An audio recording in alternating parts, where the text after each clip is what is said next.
Presiden Prabowo datangi rumah Jokowi menjelang penutupan Kongres PSI. Presiden Republik Indonesia Prabowo Subianto dijadwalkan menghadiri penutupan Kongres Partai Solidaritas Indonesia pada Minggu malam 20 Juli 2025 di Solo, Jawa Tengah.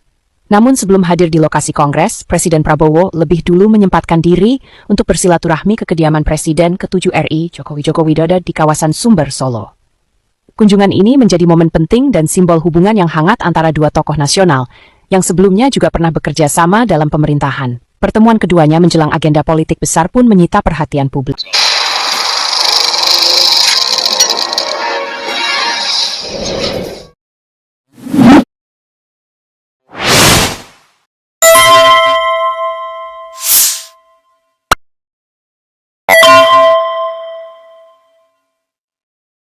Assalamualaikum warahmatullahi wabarakatuh. Pemirsa, jangan-jangan lo ya, ini penipu kena tipu, murid terkam guru ya.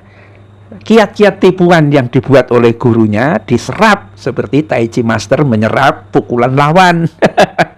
Dan akhirnya jelomprongake ya satu pertarungan antara Gelembuk Solo dengan Omon-Omon. Ya, ini Presiden Prabowo mendatangi tempatnya Jokowi ya, dan memberikan puja-puji setelah PSI itu lambangnya diganti dengan gajah ya. Kenapa bukan mawar ya? Dan Prabowo katanya itu, wah, PSI ini intelnya hebat banget, ngerti apa isi hatinya presiden, ya kan?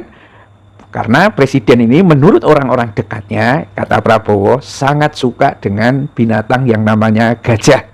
Sukanya seperti apa sih? Apa ngeloni gajah? Apa mas ngasih makan gajah? Apa enggak? Tapi itulah yang dikatakan oleh Prabowo.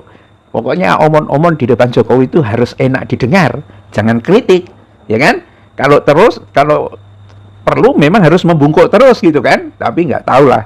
Dan Jokowi yang menerima Prabowo bisa unjuk gigi, nih rakyat Indonesia yang nyinyir kepada saya, ya kan, presidenmu aja cium tangan sama gua. Ya, bisa jadi seperti itu. Dan memang pemirsa, kenapa mungkin kalau mawar itu tidak terlalu tertarik Prabowo-nya, karena mungkin juga mengingatkan pada sejarah yang disebut sebagai operasi Mawar tahun 1998, di mana sejumlah aktivis itu hilang.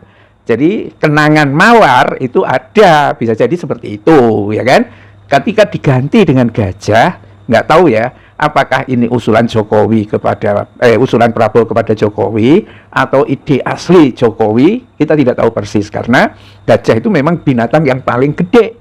Tapi otaknya aja yang kecil, gajah itu. Kalau kepalanya gede, otaknya aja yang kecil. Tetapi di mata Prabowo, gajah itu apa gitu kan? Nah, kenapa Jokowi itu perlu dihibur terus oleh Prabowo itu? Karena ya biasanya memang yang namanya orang narsistik, personality disorder itu yang sangat dibutuhkan adalah sanjungan. Kalau tidak ada lagi orang yang nyanjung dia, ya, dia mungkin kelimpungan dan akhirnya cepat mati, gitu loh. Ya, nggak peduli siapapun, apalagi orang-orang yang sudah ditolongnya, seperti Listio Sigit, ya, Bahlil, ya, Budiari, ya, kemudian rektor UGM itu, ya sekarang banyak jadi menteri, apalagi siapa itu yang hitam, menteri yang hitam yang masih kecil itu, ya, semua akan cium tangan ke Jokowi, dan kalau sudah cium tangan kepada Jokowi itu mungkin minta apa saja juga terserah, dan mungkin inilah juga omon-omon Prabowo ke sana. Tetapi di sisi lain, pemirsa, tampaknya Prabowo juga melangkah sendiri, ya, ketika dia mencoba menggait PDIP, gitu kan, ya, saya kira langkah ini juga tidak menarik bagi Jokowi, ya. Jokowi sangat tidak setuju dan mengatakan, hati-hati wok, jangan dekat dengan Jokowi. PDIP nggak mau gua kalau masih Jokowi masih bercokol di sana. Pusing juga Prabowo. Tetapi banyak aspek lain, pemirsa, yang membuat orang tuh berpikir juga ulang gitu. Apakah ini taktiknya Prabowo ya, mengirimkan ke Jokowi itu dalam bentuk lain dari taktik pertempuran kuda Troya. Jadi sepertinya membawa kelangenan gitu loh ke Prabowo ke Jokowi ini pernah disampaikan oleh Gatot Nurmantio. Ini taktik kuda Troya katanya kan. Tetapi begitu lengah itu isi istana habis itu. Ya kita tidak tahu. Ya, tetapi untuk bisa sampai seperti itu mestinya memang Prabowo ini melakukan tindakan perbaikan untuk membawa nasib rakyat ini lebih baik dikit lah. Ya, kalau sampai seperti sekarang ini ngeri juga kalau Prabowo melakukan manuver apapun karena rakyat itu belum tentu mendukung dia. Siapa sekarang coba rakyat yang mendukung Prabowo? Ya, hampir semua yang dikatakan itu hanya omon-omon semua. Ekonomi semakin berantakan.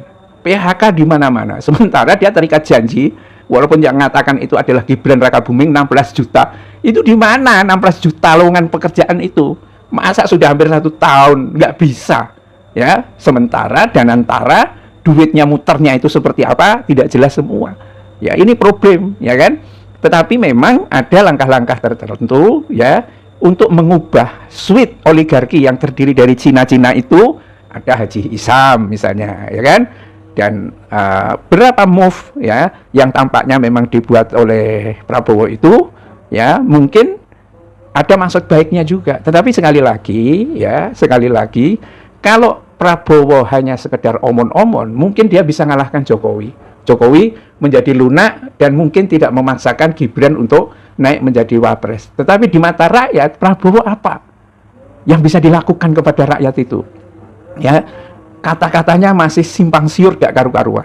Satu sisi dia katakan pengen ngejar koruptor sampai ke Antartika. Sisi lain dia kasihan kepada anaknya koruptor. Aneh kan? Loh, kenapa seperti itu? Ya, ini karena sebetulnya track recordnya Prabowo sendiri yang bermasalah.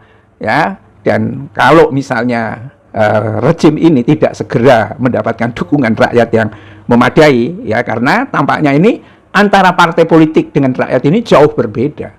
Rakyat itu bicara habis-habisan tentang korupsi, tentang ijazah palsu Jokowi, tapi siapa wakil rakyat itu yang berbicara tentang korupsi? Mana ada? Nggak ada.